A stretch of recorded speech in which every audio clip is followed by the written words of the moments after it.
Think about your day so far. Did you have toast for breakfast? Maybe a sandwich for lunch? Cereal grains are pretty much everywhere in our diet. But have you ever really stopped to think about how a hard little seed from a plant becomes the food on your plate? It's this incredible, hidden journey, a story packed with science, engineering, and literally thousands of years of human innovation. All right, so here's how we're going to break it all down. First, we're going to tackle the big why. Why do we even need to process grains?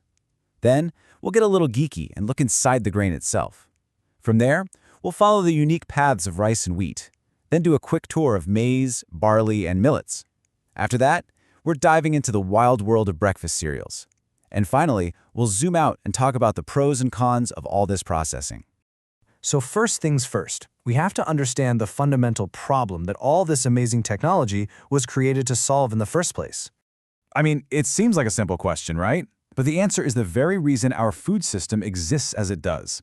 The truth is, raw grains are basically indigestible for us. They're often wrapped in a tough, inedible husk, and if you just store them as is, they'd spoil pretty quickly. Figuring out how to solve this puzzle is what kicked off millennia of human ingenuity.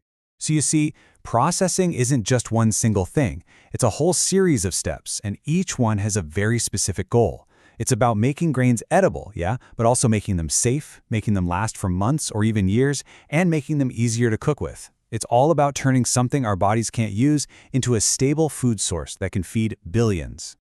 Okay, to really get how we process a grain, we need to understand what we're working with.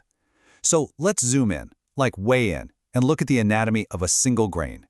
Take a look at this. This is a grain of rice, still in its natural state. And what's wild is that the husk, the part that's totally inedible, makes up more than 20% of the total weight.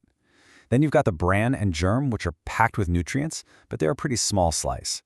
And that big piece, the 70%, that's the endosperm. That's the starchy gold we're after. The entire game of processing is about getting to that endosperm while managing these other layers. Okay, now that we know the basic anatomy, let's look at the two heavy hitters, the most important cereal grains on the entire planet, rice and wheat. They each pose their own unique challenges, and the solutions we've come up with are nothing short of brilliant.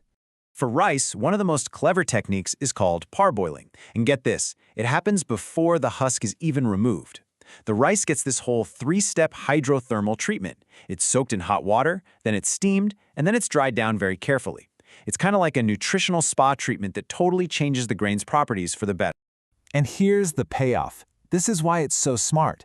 The steam actually forces some of the B vitamins from the bran layer into the endosperm.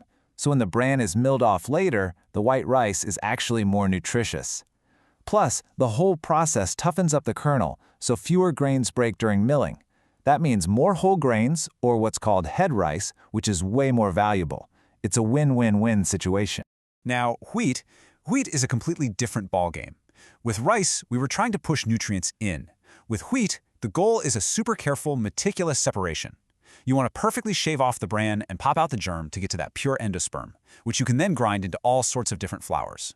And the first step is called conditioning. It's kind of like prepping a patient for surgery. Millers add a very precise amount of water. This does two things. It toughens up the bran so it comes off in big flakes instead of shattering, and it softens the endosperm, making it easier to grind. And as you can see, they don't just guess. High-protein hard wheat for bread gets a different moisture level than low-protein soft wheat for cakes. It is an incredibly precise art. Of course, the world of grains is bigger than just rice and wheat. So let's do a quick tour of how a few other pantry staples make their way to us. Corn, or maize, is a fascinating grain because it has two totally different destinies.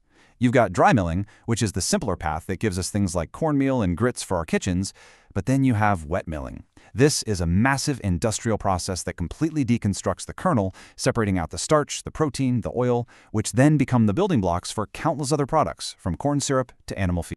And other grains have their own special treatments. For barley, the star of the show is malting. This is where you carefully trick the grain into starting to sprout. Why? Because that process creates enzymes, these little biological machines that turn starch into sugar. And that's absolutely essential if you want to brew beer. For millets, which are these tiny little grains with a tough coat, the main challenge is just getting that outer layer off to make them more pleasant to eat. Okay, so this brings us to what might be the most visible, most highly engineered example of cereal processing out there: the breakfast cereal aisle. At the heart of so many of those fun shapes and crunchy textures is a technology called extrusion cooking.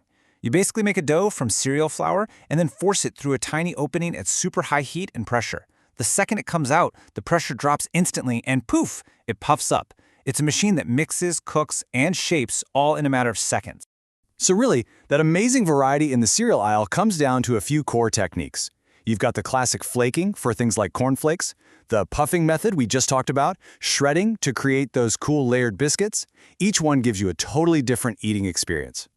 All right, so let's zoom back out. We've seen all this incredible, clever technology.